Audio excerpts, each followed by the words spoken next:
ನಮಸ್ಕಾರ ವೀಕ್ಷಕರೇ, royal TV ನ್ಯೂಸ್ಗೆ ಸ್ವಾಗತ.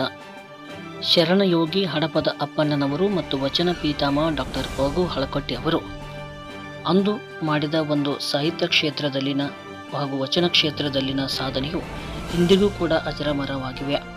ಅಂಥ ಒಂದು ಶರಣರ ಜಯಂತ್ಯೋತ್ಸವ ಕಾರ್ಯಕ್ರಮವನ್ನು ಹಮ್ಮಿಕೊಂಡಿರುವಂಥ ಕನ್ನಡ ಸಾಹಿತ್ಯ ಪರಿಷತ್ ಮುದ್ದೇಬೇಳ ತಾಲೂಕಿನ ನೂತನ ಅಧ್ಯಕ್ಷ ಕಾಮರಾಜ್ ಬಿರಾದರ್ ಅವರ ಕಾರ್ಯ ನಿಜಕ್ಕೂ ಒಳ್ಳೆಯದೇ ಎಂದು ಅವರು ಹೇಳಿದರು. ಕಾಮರಾಜ್ ಬಿರಾದರ್ ಅವರು ಸಾಹಿತ್ಯಗಳು ಆಗದಿದ್ದರೂ ಅವರು ಸಂಘಟನಾ ಚತುರರು. ಮಳೆಯನ್ನು ಲೆಕ್ಕಿಸದೆ ಇಷ್ಟೊಂದು ಸಾಹಿತ್ಯ ಅಭಿಮಾನಿಗಳು ಆಗಮಿಸಿರುವುದು ನೋಡಿದರೆ ಕಾಮರಾಜ್ ಬಿರಾದರ್ ಅವರ ಸಂಘಟನಾ ಚಾತುರ್ಯ ಎಂಥದ್ದು ಎಂಬುದು ಎಲ್ಲರಿಗೂ ಗೊತ್ತಾಗುತ್ತದೆ ಎಂದು ಹಿರಿಯರಾದಂಥ ಶ್ರೀ BM ಹಿರೇಮಠ ಅವರು ಹೇಳಿದರು. ಅವರು ವಿಜಯಪುರ ಜಿಲ್ಲೆಯ ಮುದ್ದೇಬೇಳ ಪಟ್ಟಣದ ಮಾರುತಿ ನಗರದಲ್ಲಿರುವಂಥ ಕಾಶಿ ವಿಶ್ವನಾಥ ಮಠದಲ್ಲಿ ಜರುಗಿದ ಜಯಂತ್ಯೋತ್ಸವ ಕಾರ್ಯಕ್ರಮವನ್ನು ಉದ್ದೇಶಿಸಿ ಅವರು ಮಾತನಾಡಿದರು. ಇನ್ನು ಈ ಸಂದರ್ಭದಲ್ಲಿ ವಿಶೇಷವಾಗಿ ಉಪನ್ಯಾಸಕರಾಗಿ ಪರಶುರಾಮ್ ಚೌಡೇಕರ ಹಾಗೂ ಸಚಿನ್ ಗೌಡರವರು, ಹಡಪದ ಅಪ್ಪಣ್ಣನವರು ಹಾಗೂ ವಚನ ಪೀತಾಮಹ ಡಾಕ್ಟರ್ ಪಗು ಹಳಕಟ್ಟಿ ಅವರ ಕುರಿತಂತೆ ವಿಶೇಷ ಉಪನ್ಯಾಸವನ್ನು ನೀಡಿದರು.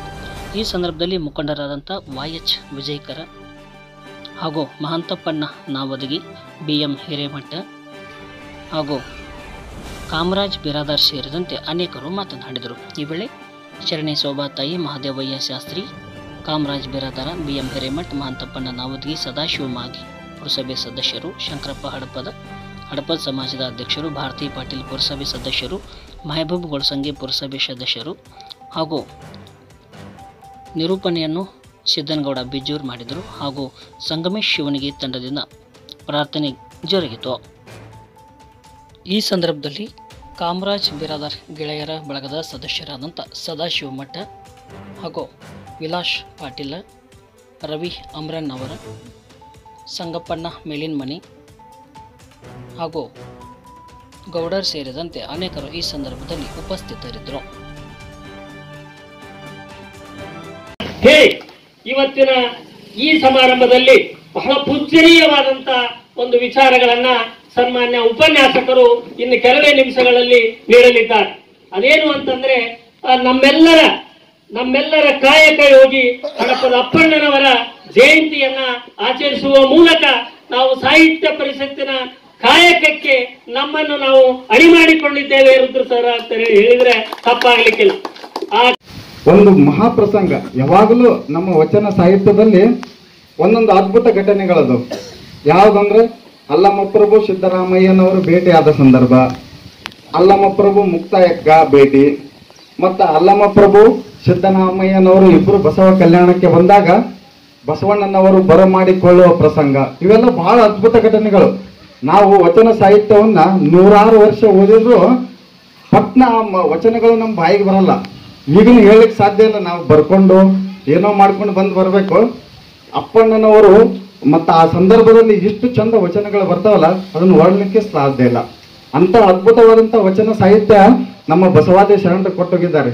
2000 ಇತಿಹಾಸನ ಹೊಂದಿರತಕ್ಕಂಥ ಕನ್ನಡ ಸಾಹಿತ್ಯ ಇನ್ನೂ ಎಲ್ಲಾದರೂ ಮಾತಾಡಲಿಕ್ಕೆ ಅವಕಾಶ ಐತಿ ಅಂತಂದ್ರೆ ಈ ಪ್ರಾಚೀನವಾದಂಥ ಕನ್ನಡ ಸಾಹಿತ್ಯ ಉಳಿದು 2 ಸಾಹಿತ್ಯದಿಂದ, ಒಂದು ವಚನ ಸಾಹಿತ್ಯ, ಒಂದು ದಾಸ ಸಾಹಿತ್ಯ. ಈ 2 ಸಾಹಿತ್ಯ ಇನ್ನೂವರೆಗೂ ಕನ್ನಡ ಜನಮಾನಸದಲ್ಲಿ ಇರಲಿಕ್ಕೆ ಅವಕಾಶ ಮಾಡಿಕೊಟ್ಟಂತ ಸಾಹಿತ್ಯಗಳದವು.